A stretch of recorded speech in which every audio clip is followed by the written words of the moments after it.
ஈரோட்டில் காமராஜ் சிலைக்கு காங்கிரஸ் முன்னாள் தலைவர் EVKS இளங்கோவன் மாலை அணிவித்தார். இந்நிகழ்ச்சியில் மாவட்ட தலைவர் திருச்செல்வம், கவுன்சிலர் ரவி உள்ளிட்ட திரளான காங்கிரஸ் கட்சியினர் பங்கேற்றனர்.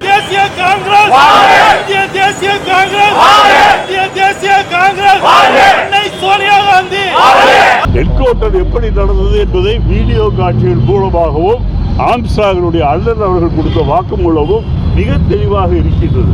ஆகவே இதற்கும் திராவிட முன்னேற்றத்திற்கும் முடிச்சு போடுவது என்பது வேண்டும் என்று ஸ்டாலின் ஆட்சியை கொச்சைப்படுத்த வேண்டும் என்பதற்காக எதிர்கட்சிகள் செய்கின்ற போராட்டம். என்கவுண்டரில் சந்தேகம் இருப்பதாக எனக்கு தெரியவில்லை. நேற்று நான் ரயிலிலே தான் சென்னையில் இருந்து வந்தேன். அதே ரயிலில் தான் நம்முடைய முன்னாள் முதலமைச்சர் எடப்பாடியும் வந்தார்கள். அவரிடம் இதை பற்றி என்கவுண்டர் பற்றியெல்லாம் அவர் சொல்லவில்லை. அவரை பொறுத்தவரையில் எப்படி சசிகலாவை ஒழிப்பது, எப்படி OP பன்னீர்செல்வத்தை ஒழிப்பது, எப்படி தினகரனை ஒழிப்பது, எப்படி பாரதிய ஜனதா கட்சிக்கு ஜால்ரா தட்டுவது என்பதில் தான் அவர் கவனம் செலுத்தி கொண்டிருக்கின்றாரே ஒழிய திடீரென்று என்கவுண்டரில் நம்பிக்கை இல்லை என்று சொன்னால் யாரை ஏற்றுக்கொள்வார்?